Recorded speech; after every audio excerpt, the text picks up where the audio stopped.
I don't often stroll, but when I do, I certainly don't mind doing it here. Far from the madding crowd, I'm surrounded by the humbling beauty of the Maracas Valley in St. Joseph. I'm regaled by singing birds in this small pocket of paradise kept cool in the shadow of emerald forested mountains.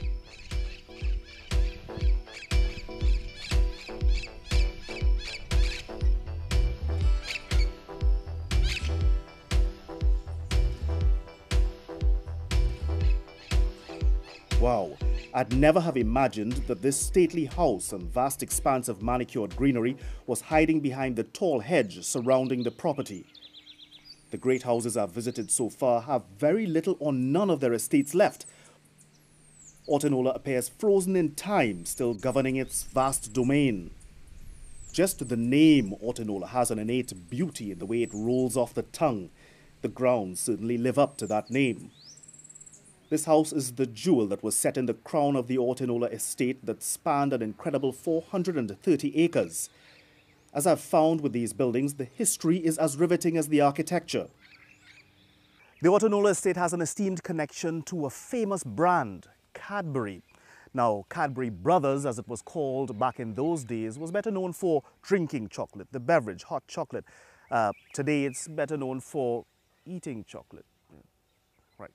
Now, the estate was leased by the Cadbury Brothers in the 1800s. The estate house was occupied by J.P. Bain, who was the manager for the Cadbury Brothers. Historical accounts indicate that J.P. Bain was also known as Cocoa Bain, an appellation perhaps owed to his considerable understanding of cocoa cultivation. He is said to have lived in the Ortinola Great House well into the 1900s, even after his retirement. These worn-down concrete foundations, the old bones of Ortinola's cocoa operation, offer a faded glimpse of the once tremendous economic prowess of the coveted cocoa bean in Trinidad. Cocoa underwent an important transformation in the 1800s in Great Britain.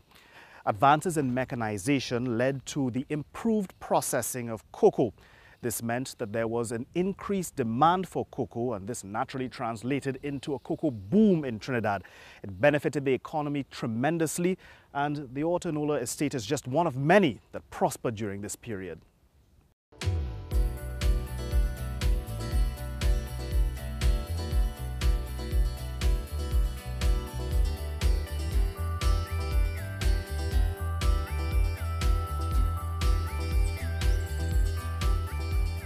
There are no records that show the exact year that the Ortinola Great House was built, but it is believed to have been completed in the 1890s.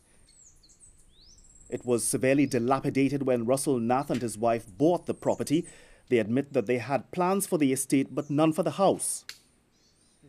When we did get the estate, which of course is a few hundred acres, we thought we'd develop it and plant timber and fruit trees and stuff like that. We had no idea whatsoever at the time of restoring the house. Actually, Mr. Morris Kennell, who was very, very nice to us when we were purchasing the estate from them, had asked me during the negotiations if we had plans to bulldoze the house and maybe do condominiums or something. It didn't even enter my mind at that time, you know, about something like that.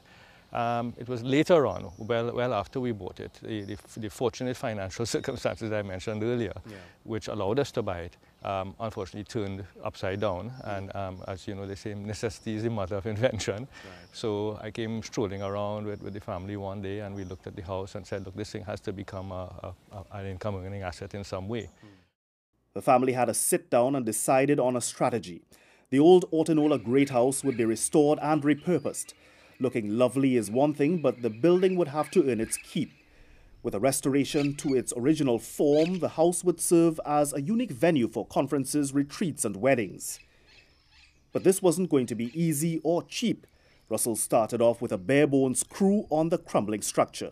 I had some dealings with a carpenter in Sangre Grande on my own house, and I brought him to look at it, and he looked at it, and then we started. We originally, with the first crew, the size of the crew was myself and himself, two people.